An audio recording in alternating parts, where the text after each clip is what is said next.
Moi, je m'appelle Benoît Charbonneau, je suis gémologue pour les personnes qui me connaissent.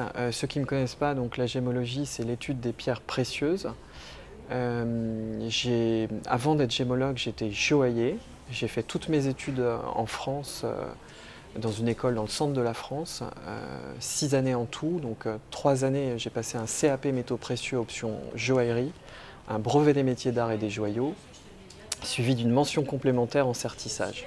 Et c'est bien plus tard que j'ai appris la gémologie.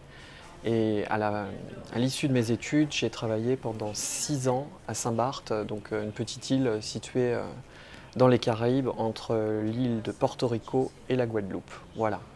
Et c'est à l'issue en fait aussi et pendant mon travail à Saint-Barth que j'ai eu la chance d'étudier la gémologie aux États-Unis. Donc, moi, la joaillerie, c'est depuis petit. La première chose, c'est que depuis tout petit, j'aime tout ce qui brille. Donc, il y avait déjà un peu une prédisposition. À l'âge de 16 ans, j'ai lu un article de journal sur le métier de joaillier.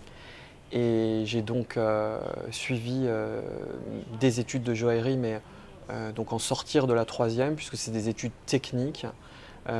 Donc j'ai passé 6 années dans une très bonne école en joaillerie. Et c'est bien plus tard, puisque là on parle de la joaillerie, mais c'est bien plus tard que j'en suis arrivé à la gémologie. Ce qui fait en fait de moi quelqu'un d'un peu atypique, parce que j'ai un regard un peu plus large que juste un négociant en pierre. Alors moi je conseille, il y a une chose qui est un peu ce que moi j'ai constaté dans mon travail, qui est un peu analogue à beaucoup de métiers, c'est d'abord un métier de passion. Il faut être passionné pour faire ce métier parce que c'est un peu particulier. Donc c'est l'étude des pierres précieuses, fines et ornementales, mais c'est donc une branche, la gémologie est une branche de la géologie. C'est des études assez courtes, donc j'invite tous les passionnés qui souhaiteraient faire ou apprendre ce métier en cursus accéléré ou quelqu'un qui se dédie à ça. En 6 mois, vous pouvez être gémologue. Bon, ça ne fera pas de vous un gémologue vous aurez le diplôme, mais il faudra beaucoup de pratique. Et surtout, la chose que j'ai remarquée, et pour moi je l'ai aussi constaté, un bon sens de l'observation, puisque c'est quoi un gémologue? C'est d'abord un bon observateur. Voilà ce que je pouvais dire. Donc ça pourrait, il y a d'autres analogies, hein. J'aurais pu être ornithologue. Petit, je voulais m'occuper des oiseaux, vous voyez. L'ornithologie, c'est la même chose, c'est l'étude des oiseaux. Donc regarder, écouter les chants, c'est la même chose pour les pierres. Donc voilà, j'aurais pu être un bon ornithologue peut-être, mais aujourd'hui je suis juste un gémologue. Alors, il y a 2 types de voyages. Donc, d'abord, je pense que je vais vous parler de ce que moi je fais. J'ai une activité au travers de ma société J'aime Sélection de négoce. Les grandes maisons, je travaille essentiellement pour les maisons Place Vendôme, mais pas seulement. Il y a aussi des joailliers classiques de province et de Paris également qui font appel à moi. Je travaille essentiellement sur commande. J'ai également un stock évidemment de gemmes que je présente quand je vais voir mes clients et de nouveaux clients. C'est un petit stock, en réalité j'ai à peu près 200 à 250 pierres. Par contre, toutes très belles, je ne fais pas de pierres commerciales, j'entends par commercial des pierres avec inclusion ou mal taillées, avec des fenêtres, je ne fais pas ça. Donc toutes les pierres que je source, que je vends et que je sélectionne sont des pierres qui sont bien taillées et sans inclusion visible à l'œil. Alors il faut d'abord que j'ai un bon feeling. Une pierre, ça doit me parler. Quand une pierre est bien taillée, que la matière est belle, et qu'elle n'est pas trop saturée. Alors il faut savoir que moi j'aime pas les pierres très foncées, donc vous trouverez jamais dans mon stock des pierres très saturées en couleur. C'est surtout une question de feeling, de coup de cœur. Une bonne pierre, c'est ça. C'est-à-dire ça peut être une bonne pierre pour moi, mais pas forcément pour tout le monde. En revanche, avec l'expérience, et maintenant ça fait 23 ans que je suis dans ce métier, donc joaillerie plus gémologie, ce qui fait j'ai un regard quand même un peu acéré sur les demandes clients, sur ce qui fonctionne, ce qui ne fonctionne pas. Et j'achète plutôt des pierres. Alors en ce moment, je suis pas mal sur des pierres assez pastel. J'aime beaucoup de pierres, ce serait difficile pour moi de vous dire mes préférés. J'aime beaucoup les tourmalines, en famille de pierres, les tourmalines, parce qu'il y en a dans beaucoup de couleurs, les spinels et les grenats, qui sont impressionnants pour moi. Je mets un peu de côté les saphirs que j'adore aussi, mais c'est hors catégorie puisqu'on est sur des pierres précieuses. Il faut savoir qu'il y a 3 grands types de pierres, de groupes de pierres dans le monde. Les pierres dites précieuses, il y en a 4 dans le monde, donc saphir, émeraude, rubis et diamant. Les pierres fines, qu'on appelle aussi semi-précieuses, mais le vrai terme c'est pierres fines.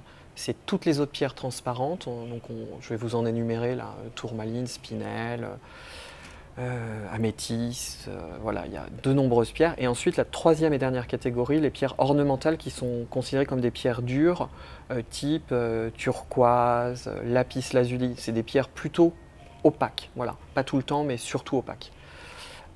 Voilà ce que je pouvais vous dire sur ce sujet. Donc je travaille sur ces 3 groupes de pierres et c'est surtout une question de coup de cœur pour la sélection. Oui, depuis un peu moins d'1 an, en fait, je travaille sur les pierres d'investissement puisque donc mon siège social se situe à Nantes. J'ai également un bureau ici à Paris, place de l'Opéra, et puis également un bureau à Dubaï. Et j'ai commencé donc récemment à travailler sur les pierres d'investissement suite à une demande de clients particuliers qui souhaitent diversifier en fait leur épargne et qui me confient en fait un budget qu'ils allouent sur ce sujet. Donc je travaille pas mal sur ce sujet avec les Émirats Arabes Unis, mais pas seulement. Donc tout ce qui est Arabie Saoudite, alors aussi l'Arabie Saoudite qui est un peu différent, mais qui n'est pas très loin de Dubaï. Je travaille pour le Qatar, Bahreïn et évidemment pour la France. Il y a quelques clients indiens que j'ai puisque je me rends souvent en Inde, au Sri Lanka et en Thaïlande. Et c'est évidemment les rendements sont très différents des rendements classiques qu'on trouve sur des livrets, puisque il n'y a pas de perte en capital déjà sur les pierres précieuses ou pierres fines. Et le rendement moyen se situe entre 10 et 20% annuels. Il y a une taxation uniquement à la revente et pas à l'achat, contrairement à l'or, parce que beaucoup de gens me parlent de l'or. Et contrairement à ce que beaucoup de gens peuvent penser, les meilleurs rendements ne sont pas du tout sur le diamant, hormis les diamants de couleur. Donc je déconseille sur des diamants, enfin l'investissement sur les diamants incolores. Donc on parle plutôt d'incolore et pas blanc, puisque c'est une absence de couleur. Donc là je déconseille, sauf pour des gros diamants, mais c'est pas du tout un... Il y a beaucoup de gens qui ont fait ça, qui n'étaient pas dans le métier, qui n'étaient pas des gémologues. Dans le passé, et il y a eu pas mal de gens malhonnêtes ou d'arnaques, notamment avec des techniques comme la pyramide de Ponzi qui ont été constatées dans ce domaine il y a de ça 4-5 ans. Il y avait une grande mode. Donc moi je m'attaque juste à ce que je connais et c'est l'objet de ce sujet, et c'est pour ça que je propose les investissements et surtout dans les pierres de couleur.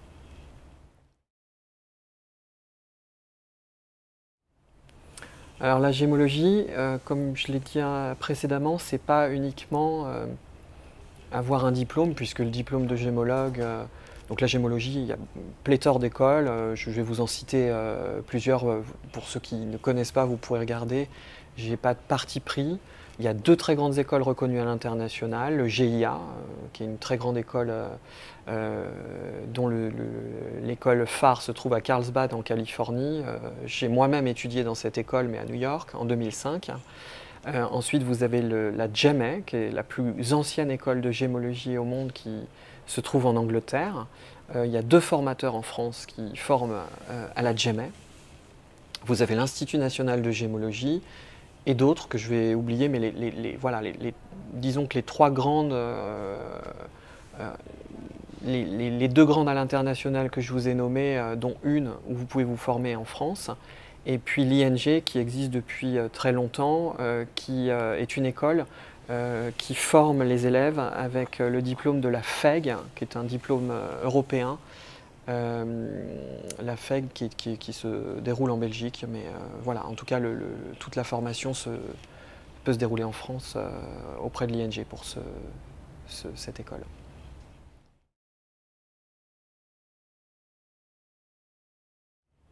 J'ai beaucoup d'anecdotes. Alors, pour ceux qui pensent que ça doit être cool et tout ça, alors c'est un beau métier. Par contre, il y a un peu de danger quand même.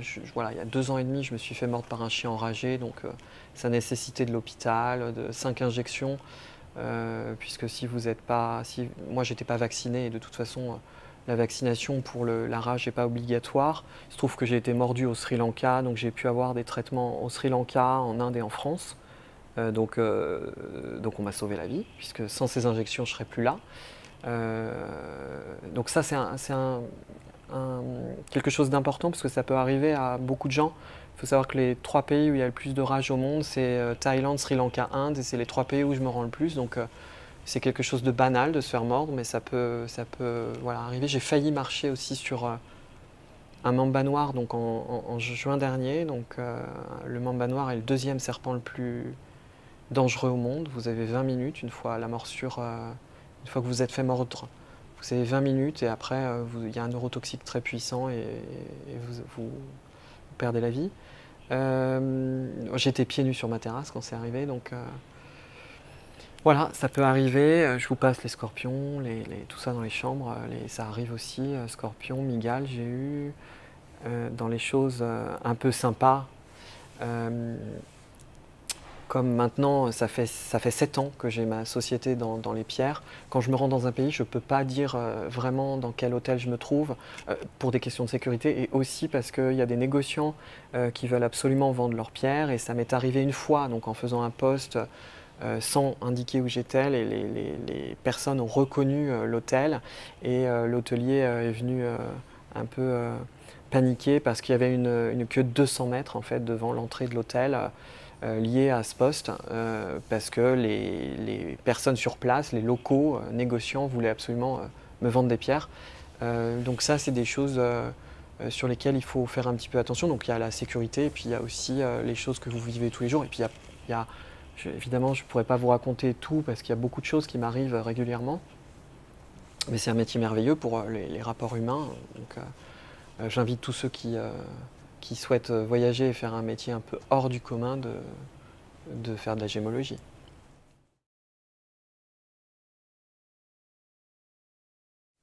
Il y a beaucoup de pierres que j'aime. Il y en a une particulière qui m'a marqué, qui faisait 12 carats 0,8, une pierre afghane, lagon, sans aucune inclusion. Donc 12 carats, je ne sais pas si vous voyez un peu ce que ça fait, c'est près de 15 mm de longueur. Parfaitement taillé. Alors quand j'ai vu cette tourmaline, il y avait une inclusion en fond de culasse. Moi, j'achète pas de pierre avec inclusion, toute petite, mais moi je la voyais à l'œil. Donc dans des cas comme ça, il faut évidemment trouver un excellent lapidaire. Il se trouve que je me trouvais à Bangkok. Donc j'ai fait une analyse de la pierre avec l'un des 3 meilleurs lapidaires sur place. Et il se trouve que c'était un russe, puisque les maîtres lapidaires russes sont parmi les meilleurs du monde, considérés comme les meilleurs. Donc j'ai pris l'un des 3 meilleurs, qui m'a indiqué un peu la perte sur une telle pierre. Perte évidemment à ma charge, puisque j'achète la pierre, et ensuite c'est un peu aléatoire, puisqu'on ne sait pas quel poids on va perdre. Surtout sur de la tourmaline, il y a parfois des surprises. C'est une pierre qui, pendant la taille, peut pas très bien réagir. On peut voir des inclusions qui se forment, enfin pas des inclusions, mais des failles qui vont apparaître liées à la taille. Donc il y avait toutes ces questions-là. On l'a retaillée, l'inclusion en fait a disparu parfaitement, et au final j'ai perdu 0,80 0,80 carats, ce qui fait moins d'un carat sur une pierre comme ça. C'est plutôt bien. On a repris le feuilletis. Le feuilletis, c'est la partie entre la couronne et la culasse, donc c'est une toute petite partie.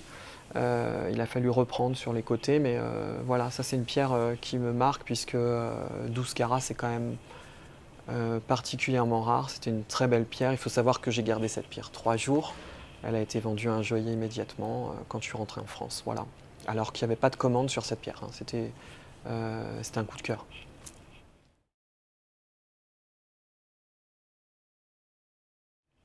Alors, en plus de mon activité de négoce, j'organise des séjours en gémologie à travers le monde, des séjours terrain qui s'adressent aux particuliers, aux professionnels, aux néophytes comme aux initiés. En fait, vous découvrez les mines dans les pays gémifères. Je fais 3 pays, le Sri Lanka, la Thaïlande et l'Inde. J'emmène des tout petits groupes de 6 personnes sur les zones gémifères, donc les mines alluvionnaires et les mines souterraines, plus les marchés, et tout ça pendant de 5 jours c'est l'Inde, jusqu'à 10 jours pour le Sri Lanka. Au Sri Lanka, vous faites 1000 km avec moi, et évidemment ça crée des rapports forts entre les participants et moi, puisqu'on est H24 ensemble, et c'est un des domaines que je préfère dans mon travail, parce qu'on est sur... bon, il y a de l'humain évidemment. Le but, en fait, c'est aussi que les gens qui veulent faire ce métier, ou qui se destinent à ça, ou qui veulent une reconversion, le fassent dans les meilleures conditions possibles. Et c'est ce que je présente au cours de ces séjours à travers le monde.